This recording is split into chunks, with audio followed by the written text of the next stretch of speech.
Hey guys what's up. तो आज हम लोग बात करेंगे सेप्टिक अर्थराइटिस के बारे में। तो सेप्टिक अर्थराइटिस बेसिकली क्या होता है कि जॉइंट इन्फेक्शन होता है और infectious arthritis, it is kind of joint infection और इन्फेक्शियस अर्थराइटिस, ठीक है ना। कोई भी जॉइंट में इन्फेक्शन हो गया या इन्फेक्शियस कोई अर्थराइटिस हो गया, अर्थराइटिस का मतलब समझते हो, जॉइंट इन्फ्लेमेशन वगैरह, तो उसी कारण से इसको सेप्टिक अर्थराइटिस कहते हैं। Invasion of joint by infectious agent resulting in joint inflammation. तो यहाँ पे क्या होता है कि बेसिकली इन्वेजन हो जाता है, किसका इन्वेजन हो जाता है, जॉइंट का, बाय इन्फेक्शियस एजेंट, कोई भी इन्फेक्शियस एजेंट से, जिससे क्या होता है, जॉइंट का इन्फ्लेमेशन होता है। और ये कैसे होता है? By the hematogenous spread of bacteria. ये हिमेटोजेनस स्प्रेड ऑफ बैक्टीरिया से होता है। Knee, hip, ankle, shoulder and wrist joint involve. यहाँ पे कौन कौन से जॉइंट इन्वॉल्व हो सकते हैं, ठीक है ना। पहले तो हिमेटोजेनस स्प्रेड ऑफ बैक्टीरिया हो जाएगा, ठीक।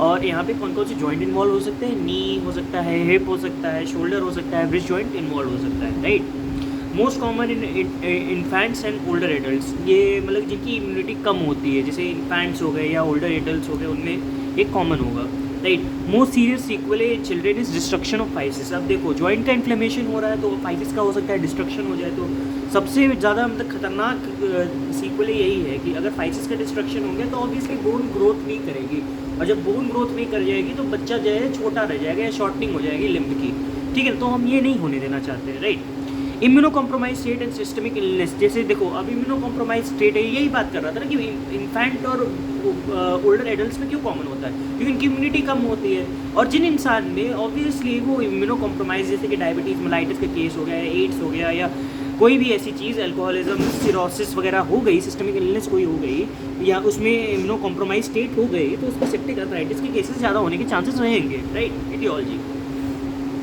पैथोजेनेसिस क्या होगा इसका? Enzymatic degradation of joint 8 hours after inoculation. 8 घंटे इनोकुलेशन के बाद क्या होता है कि तुम्हारा इंजाइमेटिक डिग्रेडेशन होना चालू हो जाता है, कि जो इंजाइम है वो डिग्रेड करने लगते हैं जॉइंट को 8 घंटे इनोकुलेशन के बाद में, राइट। स्टेफाइलोकोकस ऑरियस जो होता है मोस्ट कॉमन होता है aggressive and degrading articular cartilage, ठीक है ना। स्टेफाइलोकोकस ऑरियस जो होता है वो एग्रेसिव होता है इन डिग्रेडिंग आर्टिकुलर कार्टिलेज। ये डिग्रेड करने में मतलब कि एग्रेसिव होता है आर्टिकुलर कार्टिलेज के। गोनोरिया जो होता है वो यंग सेक्सुअली एक्टिव पेशेंट्स में होती है, और सूडोमोनास आपने पढ़ा होगा कि आईवी ड्रग यूजर्स में ज़्यादा कॉमन होता है, ठीक है। गोनोरिया जो होता है यंग सेक्सुअली एक्टिव पेशेंट्स में होता है, राइट। तो अब इसके डायग्नोसिस की बात करेंगे कि सिम्टम्स, तो सिम्टम्स क्या क्या होंगे कि सिम्टम्स में होगा कि एक्यूट पेन है, बंदे को पेन समझ में आएगा कि भाई इन्फ्लेमेशन हो रहा है, पेन होगा। Marked on movement of joint, जिस जॉइंट में मतलब कि इन्फ्लेमेशन हो रहा है अगर वो हल्का सा मूवमेंट करेगा तो मार्क पेन होगा। जॉइंट का एस्पिरेशन करोगे तो एक्सरे इंक्रीज जॉइंट स्पेस दिखाएगा। एक्सरे पे क्या देखोगे कि जो एक्सरे है वो क्या दिखा रहा है कि जॉइंट स्पेस जो है बढ़ गई है, क्योंकि यार डिस्ट्रक्शन ऑफ फाइसिस हुआ है तो ऑब्वियसली जॉइंट स्पेस बढ़ जाएगी। एमआरआई देखोगे तो यहाँ पे क्या देखेगा, डब्ल्यूबीसी काउंट जो है बढ़ जाएगा तुम्हारा, डब्ल्यूबीसी काउंट 50,000 ज़्यादा। पीएमएन पॉलीमॉर्फो न्यूट्रोफिल्स जो है 75% से ज़्यादा हो जाएंगे। लो ग्लूकोज लेवल हो जाएगा, ठीक है भाई, क्योंकि बैक्टीरिया ग्लूकोज खा गया तो लो ग्लूकोज लेवल होंगे। एस्पिरेशन कल्चर जो है ज़्यादा होंगे, पॉजिटिव होंगे, ब्लड कल्चर पॉजिटिव होंगे, ठीक है ना। तो ये सब चीज़ें होंगी। डब्ल्यूबीसी 50,000 ज़्यादा, पीएमएनएल्स तुम्हारे 75,000 से ज़्यादा, 75% से ज़्यादा, मतलब टोटल कॉइन काउंट के। लो ब्लड ग्लूकोज लेवल होगा, एस्पिरेशन कल्चर पॉजिटिव आएंगे, ब्लड कल्चर पॉजिटिव आएंगे। 30% 50% मत याद रखो, लिखना बस पॉजिटिव आ जाएंगे, ठीक है, बात खत्म। Radiographs are usually helpful in diagnosis. Radiographs are usually helpful in diagnosis because ये जॉइंट स्पेस का मतलब इन्हांसमेंट दिखा देते हैं, ठीक है ना।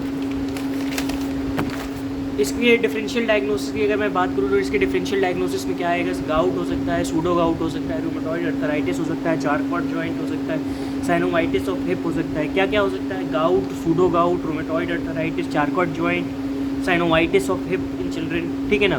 क्या क्या इसका फिर से मैं बोल रहा हूँ, ठीक है। देखो, सेप्टिक अर्थराइटिस का केस कैसे दिखाएगा कि तुम्हें जैसे जॉइंट का इन्फ्लेमेशन हो रहा है तो गाउट, सूडो गाउट में भी लगेगा। रूमेटॉइड अर्थराइटिस की तरफ से प्रेजेंट हो सकता है, चारकॉट जॉइंट हो सकता है, साइनोवाइटिस ऑफ हिप हो सकता है चिल्ड्रन में। ट्रीटमेंट क्या करोगे? Arthrotomy, irrigation and debridement of joint, ठीक है ना। सबसे पहली बात कि आर्थोटॉमी कर दो, कि इरिगेशन कर दो और डिब्राइडमेंट कर दो जॉइंट का, क्योंकि भाई वहाँ पे इन्फेक्शन हो रहा है तो इरिगेशन और डिब्राइडमेंट करना चाहोगे तुम।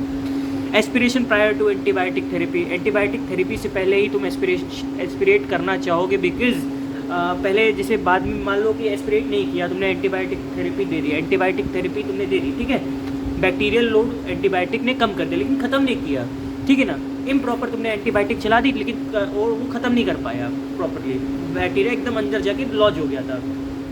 तो अभी क्या हुआ कि हमने एंटीबायोटिक बंद कर दी तो बैक्टीरिया फिर से रीग्रो कर गया, फिर से सेप्टिक अर्थराइटिस हो गया, तो इसलिए हम लोग पहले एस्पिरेशन करते हैं एंटीबायोटिक थेरेपी के।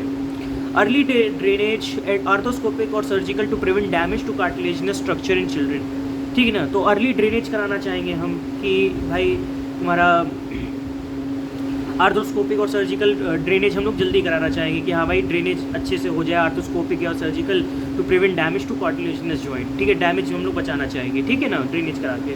Splint joint in stable position and monitor after aspiration, antibiotic use to determine efficacy of treatment, तो स्प्लिंट कर देंगे जॉइंट को स्टेबल पोजीशन में और डिटरमाइन करेंगे कि भाई तुम्हारा एस्पिरेशन और मतलब एस्पिरेशन और तुम्हारा एंटीबायोटिक चलाने के बाद उसकी एफिकेसी क्या रही, ठीक है। गोनोरिया में क्या करेंगे, एंटीबायोटिक ज़्यादा देन सर्जिकल ड्रेनेज, गोनोरिया में हम लोग सर्जिकल ड्रेनेज नहीं करते बल्कि एंटीबायोटिक ज़्यादा चलाने की कोशिश करेंगे। क्लिनिकल फीचर्स क्या क्या होंगे, फीवर हो सकता है बंदे को, toxic child with inflammatory sign, ठीक है, बंदे को क्या रहेगा कि फीवर रहेगा या बंदा टॉक्सिक रहेगा, टॉक्सिक बच्चा इन्फ्लेमेटरी साइन के साथ, नो जॉइंट मूवमेंट, भाई जॉइंट मूवमेंट करे सीवियर पेन होगा, पटेलर टैप साइन पॉजिटिव होगा, पोजीशन ऑफ ईज लेके बैठेगा बंदा, तो FAER वाला पोजीशन लेता है जिसमें कहते हैं hip flexion abduction external rotation में FAER, ठीक है ना, फ्लेक्शन एबडक्शन और एक्सटर्नल रोटेशन लेके बैठेगा बच्चा, ठीक है ना, और नी फ्लेक्शन में रहेगा, हिप ये रहेगा, हिप जो है FAER रहेगा और तुम्हारा नी जो है फ्लेक्शन में रहेगा, पोजीशन ऑफ ईज इसको कहते हैं, ठीक है ना। कॉम्प्लिकेशन में क्या है, ट्रीटमेंट डिलेड, बोलिन एंकाइलोसिस, ठीक है, एंजाइमेटिक डैमेज कर देगा तो कोलाजिनेसिस, इलास्टेसिस और मेटालोप्रोस्टेसिस क्या करेंगे, देखो ट्रीटमेंट अगर डिले हो गया तो बोनी एंकाइलोसिस, बोन का फ्यूजन हो जाएगा, कैसे होगा, डिस्ट्रक्शन ऑफ आर्टिकल कार्टिलेज हो गया, क्योंकि किस कारण से डिस्ट्रक्शन हुआ, कोलाजिनेसिस हो गया, मेटालोप्रोटीनेसिस हो गया, इलास्टेसिस हो गया, ठीक है, कोलाजिनेसिस, इलास्टेसिस, मेटालोप्रोटीनेसिस ये क्या करा दिया कि डिस्ट्रक्शन ऑफ आर्टिकल कार्टिलेज करा दिया, तो क्या करेगा, इमोबाइल स्टेबल पेनलेस, ठीक है ना, तो बोनी एंकाइलोसिस कर देगा जो कि इमोबाइल कर देगा जॉइंट को, स्टेबल कर देगा और पेनलेस कर देगा, पेनलेस हो जाएगा लेकिन भाई उस जॉइंट का फंक्शन खत्म हो जाएगा जो हम नहीं चाहते हैं, हमें जॉइंट का फंक्शन बताना बहुत ज़रूरी है, ठीक है। आपको चलो मान लो बोनी एंकाइलोसिस हो गया, आप चल नहीं पा रहे हो, आपका पेन तो कम हो गया लेकिन आप चल नहीं पा रहे हो, क्या फ़ायदा, इससे अच्छा तो होता आप ये सोचते कि भाई मेरे को पेन हल्का हल्का रहता लेकिन मैं चल लेता, ठीक है ना, तो we think of like that, right. चलो इसी तरह बात खत्म होती है सेप्टिक अर्थराइटिस की, उम्मीद है आपको समझ में आया होगा, मिलते हैं आपसे नेक्स्ट वीडियो में, बाय।